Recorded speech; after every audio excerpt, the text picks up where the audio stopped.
Ini sungguh tidak dapat dipercaya.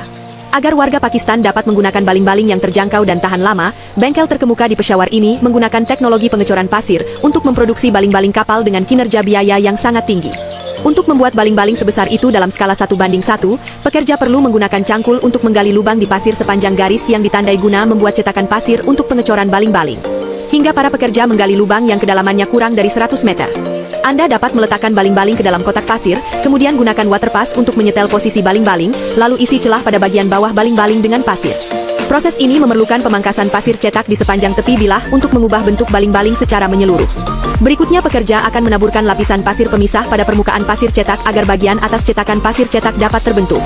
Untuk mencegah pasir cetak menempel, perlu untuk menutupi tepi-tepi pasir cetak yang lemah dengan plastik film. Pekerja kemudian akan membawa bak pasir bagian atas dan memasangnya di posisi yang tepat. Mereka kemudian perlu memasukkan sejumlah besar batang kayu ke dalam pasir sambil mengisinya dengan pasir agar semuanya menyatu dengan rapat. Setelah kotak pasir terisi penuh dan dipadatkan, para pekerja akan menggunakan kerekan untuk mengangkat kotak pasir, sehingga membuat cetakan pasir untuk bagian atas baling-baling. Berikutnya, pekerja akan mengaplikasikan bubuk grafit pada permukaan cetakan pasir untuk mengurangi emisi gas dari pasir, sehingga mengurangi munculnya pori-pori pada permukaan coran. Pada saat yang sama, pekerja lain juga akan mengangkat baling-baling keluar dari lubang pasir dan dengan hati-hati mengoleskan grafit ke permukaan pasir.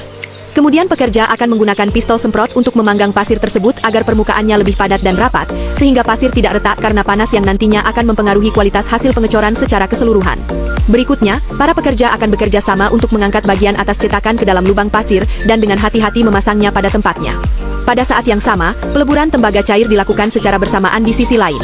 Pekerja akan memecah baling-baling yang sudah tidak terpakai dan memasukkannya ke dalam tungku, lalu menambahkan kawat tembaga motor dalam jumlah yang sesuai untuk meningkatkan sifat fisik tembaga cair. Setelah tembaga cair dilebur, para pekerja akan bekerja sama mengangkat pot kering berisi tembaga cair, dan kemudian perlahan-lahan memindahkannya ke cetakan pasir. Meskipun air tembaga mendidih tumpah ke seluruh lantai, para pekerja yang memakai sandal sudah terbiasa dengannya.